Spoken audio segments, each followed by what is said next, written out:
कल मुझे मुंबई जाना है, इसलिए आज ही आप लोगों से बात कर ली। आपको पता है कि बांकीपुर विधानसभा का उपचुनाव होने जा रहा है। कल तेजस्वी यादव जी का कॉल आया था मेरे पास और उन्होंने कहा कि हम रेखा गुप्ता को वहाँ से उम्मीदवार बनाना चाह रहे हैं।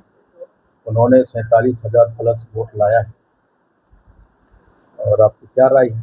मैंने कहा कि बस लड़ाना है और आपका जो डिसीजन है, हम महागठबंधन वाला आपके साथ है।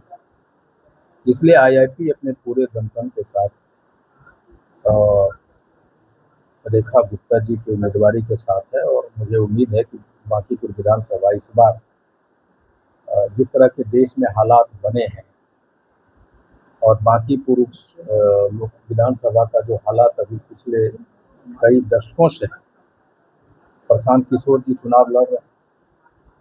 मुझे तो लगता नहीं त्रिकोणीय होगा, लेकिन अपनी पूरी समर्थन आईआईपी अपनी पूरा समर्थन रेखा गुप्ता जी के साथ रहेगा। मुंबई से लौट के मैं उनके लिए कैंपेन करेंगे, अपना समर्थन जताने के लिए, अपना समर्थन आईआईपी का समर्थन रेखा गुप्ता जी को देने के लिए ये प्रेस कॉन्फ्रेंस मैंने आज बुलाई है।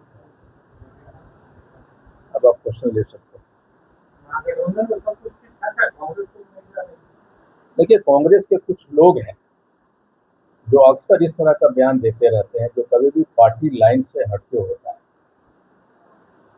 तो मैंने समझता हूँ कि कांग्रेस का दूसरा कोई लाइन होगा, वो महागठबंधन के साथ रहेंगे। और मैंने ये बात आदरणीय तेजस्वी यादव जी से कल कहा था कि कांग्रेस से बात भी करना है, हमारे जो बिहार में लोग हैं अपने स्तर से उनसे बात करें।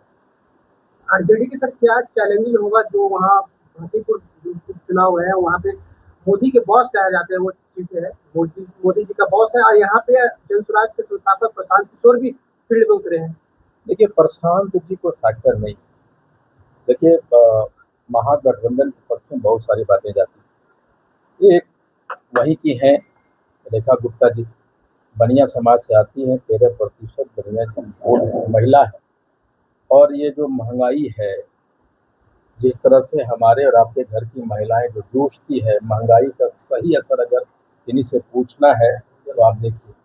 और आपकी और हमारी घर की महिलाएं रिलीजियस होती है, धार्मिक होती है। आप हम पूजा, जैसे मेरे घर में मैं पूजा नहीं करता, लेकिन मेरे घर में मेरी पत्नी पूजा करती है।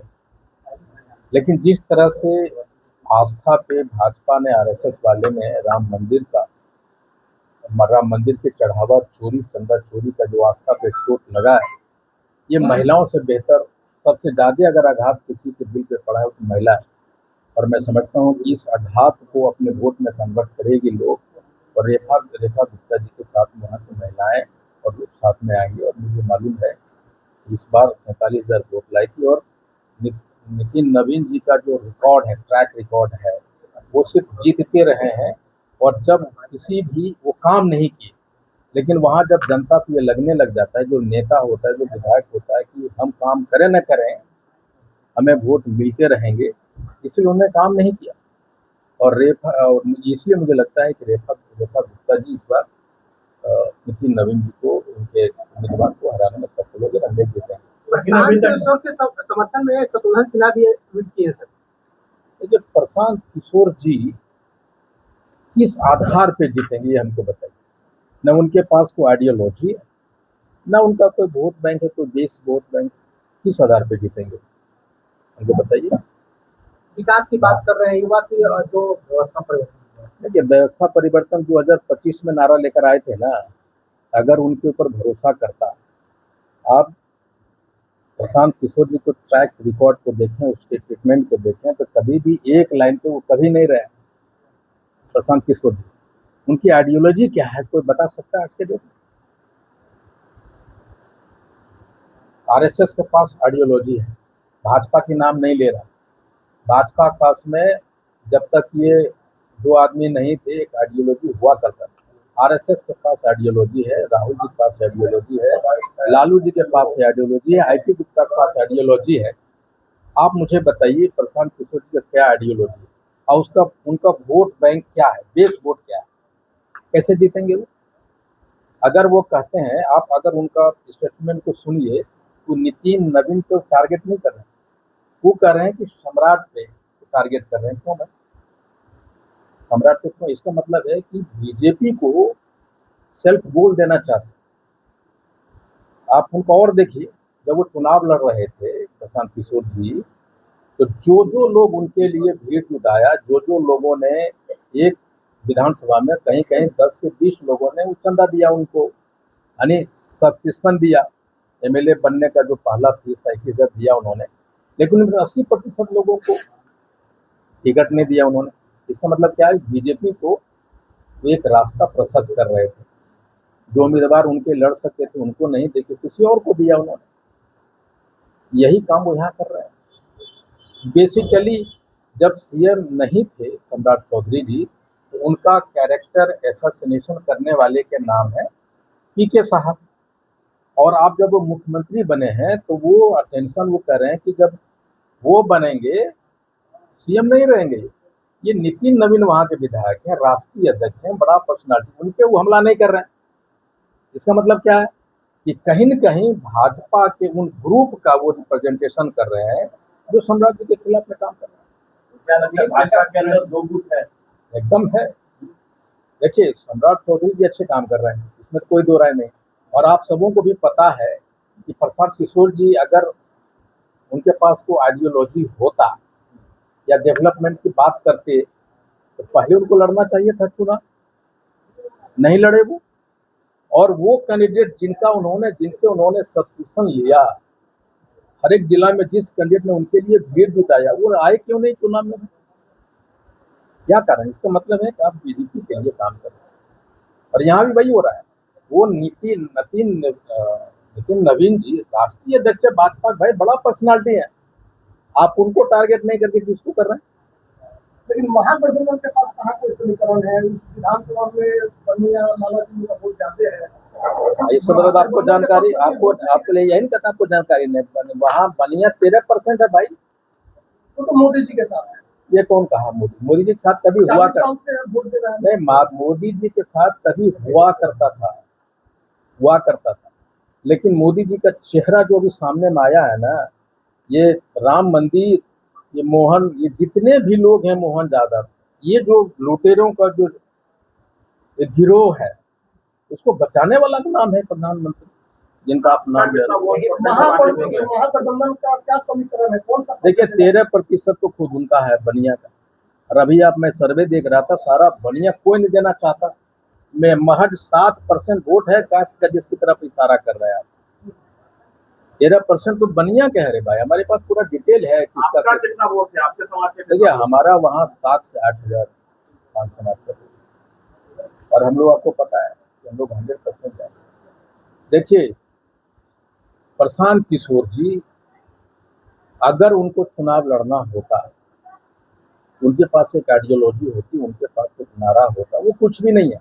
वो क्या कर रहा है कि जहाँ जहाँ गंदा पानी है, वो वर्कर नहीं है, उनके प्रचार करने वाले पेड वर्कर है, उनके कार्यकर्ता नहीं। आप लोगों के पास नहीं, मैं बता रहा हूँ ना, हमारे पास तो आइडियोलॉजी है ना भाई, नेता ही नहीं है। नहीं मैं बताता हूँ, आपके पास कार्यकर्ता नहीं है, हमारे पास तो लाखों करोड़ों कार्यकर्ता है भाई। सवाल उठा रहे हैं कि नेता ही गायब है भाई। आप समझ लीजिए कि 24 घंटा ये जितना ये विपक्ष वाले लोग हैं ना, वो जब तक तेजस्वी का चश्मा ना देख ले, चश्मे का बेल्ट ना देख ले, तेजस्वी का टूर प्रोग्राम ना कर ले, उनके पास एजेंडा नहीं है। इसलिए राहुल जी क्या पहने, तेजस्वी कहाँ गए, वो बात हो रहा है। लेकिन 14.26% का मालिक वोट है कि नहीं, वो उसके जात का तेजस्वी जाता है। ये लोग जानता है कोई मुद्दा नहीं है तो तेजस्वी जी कहाँ गए। अरे कहे के लिए तोरा काहे चिंता रे भाई, अपन काम करने तो। तेजस्वी जी कहाँ गया, अपना काम करो। इसलिए तेजस्वी जी का नाम लेते, इनके पास कोई मुद्दा नहीं, और उनका नाम लेके लोग अपना राजनीतिक चमका। इसलिए तेजस्वी जी का नाम लेना पड़ रहा है कि लोग खोज रहे हैं ना समाज में, जनता खोज रही है। अरे वो हमारा चिंता है ना, विपक्ष का नेता ही नहीं है। और प्रशांत किशोर यही नारा दे रहे हैं कि देखिए विपक्ष में कोई आवाज उठाने वाला नहीं है, इसलिए हमको जुटाइए। विपक्ष ये जो कहा उन्होंने कि 243 पे एक प्रशांत किशोर भारी पड़ेगा, ये जो 243 विधायक आया है वो छप्पर पर कूद के आया है। वो कहता है कि वो ये सम्राट को हटाने के लिए इलेक्शन है। वो कहते हैं सम्राट को चुना हुआ नहीं है। अरे भैया, बात सब जानता था कि नीतीश जी अब बहुत ज्यादा दिन प्रधानमंत्री मुख्यमंत्री नहीं बने रहेंगे, भाजपा अपना मुख्यमंत्री बनाएंगे। तो भाजपा जिसको चाहती बना देती। मोहन यादव कौन है? खट्टर कौन था? वो भाजपा का मुख्यमंत्री है, सम्राट चौधरी जी। ये जो बातें कहती है ना, इसका कोई लॉजिक नहीं है। प्रशांत किशोर आरपी गुप्ता जी, आप भी लगातार एनडीए के नेताओं के साथ मिल रहे हैं, संपर्क में हैं। अब एक बात बताइए, ये जो बड़ा कॉन्सेप्ट बड़ा गलत है कि हम विपक्ष में हैं तो हम भाजपा वाले को, एनडीए वाले को सिर्फ विरोध करें। नहीं, अरे सरकार सबके लिए होता है, हमारे लिए भी सरकार है। हम एमएलए हैं तो हम अपने काम के लिए, सरकार उनका तो उनके पास नहीं जाएंगे मेरा ये काम कीजिए, लेकिन अपने प्रिंसिपल से समझौता नहीं है। क्या बात की सम्राट चौधरी से सहरसा के बारे में बात हुआ, और हमारा बात हुआ कि हमारा जो आरक्षण छिना है और सुप्रीम कोर्ट के डिसीजन को गलत व्याख्या करके हमारे बच्चों को जो नौकरियों के बीच में निकाला गया, उसके बाद उन्होंने कहा नहीं कि आ जाइए। देखिए, इस तरह की बातें नॉर्मली नहीं होती जब हम लोग 1 to 1 बैठे। ये पॉलिटिकल मीटिंग था ही नहीं, ये बेसिकली हमारे मुद्दे से रिलेटेड मीटिंग था। इसलिए प्रशांत किशोर जी वहाँ कोई फैक्टर नहीं। प्रशांत किशोर जी का फैक्टर क्या पता है ना, वो आप लोगों के मोबाइल से टीवी में चढ़ जाते हैं, और हमारा जो कैंडिडेट होता है, हम लोग जो होते हैं क्षेत्र से टीवी में जाते हैं और वो टीवी से उतरते हैं। वही सब फैक्टर बना रहा है। हाजीपुर में अभी तक बीजेपी अपना कैंडिडेट नहीं उतारी है। हाँ, अबरी क्वेश्चन तो पूछ ले, अबरी सही बात। तेजस्वी जी बाहर है ना, कैंडिडेट उतर गया ना भाई, काहे न उतारा? ये वाला क्वेश्चन में पहले कहीं पूछते हैं कि बीजेपी काहे न उतारा भाई। हाँ, अंतिम लगी है। हमको बहुत कुछ पता है, इसलिए अभी देखते जाइए क्या क्या होगा। और अभी जब अब तो बात ऐसा है कि बीजेपी का नामा कौन सुनना चाह रहा है? जैसे बोलिए मुंह सिकुड़ाइए यार, ये चोरों की पार्टी वहाँ उतर गई है। चोरों की पार्टी है, चोरों को संरक्षण देने वाली पार्टी है। बीजेपी कभी हुआ करती थी। इसलिए राज्य, जैसे आप मुझे देखिए, मेरे बारे में हर रोज चलता है आईपी गुप्ता गेल लो, आईपी गुप्ता गया, गए क्यों नहीं गए? क्योंकि आइडियोलॉजी से बन गई। आईपी गुप्ता चला जाएगा, एक विश्वास लोगों को हटेगा कि संघर्ष करने वाला, एक लड़ाई लड़ने वाला जब चला गया तो लड़ेगा। प्रचार के लिए किसको बुला रहे हैं? कौन जाएंगे? अभी तो तेजस्वी जी लौटेंगे तो हम लोग बात करेंगे। और मैं बताता हूँ कि रेखा गुप्ता जी भारी मतों से जीतेगी। और प्रशांत किशोर जी के बारे में जो आप लोग हवा बना रहे हैं ना, उनका जो टीम है सोशल मीडिया वाला, तो ठीक है, लेकिन आप लोग भी तो अलग अलग है ना। राहुल गांधी आएंगे, राहुल गांधी आएंगे प्रचार, ये तो तय होगी ना किसको लाना है किसको नहीं लाना है। कैंडिडेट घोषित करने से पहले पूछा था आप लोगों से? हमसे तो उन्होंने कॉल किया, हमको कल उनका कॉल नहीं किया, हमको कॉल किया उन्होंने कल। रेखा गुप्ता जी के बारे में सोच रहे, आपकी क्या राय? कांग्रेस से ज्यादा वैल्यू आपको को मिल रहा है।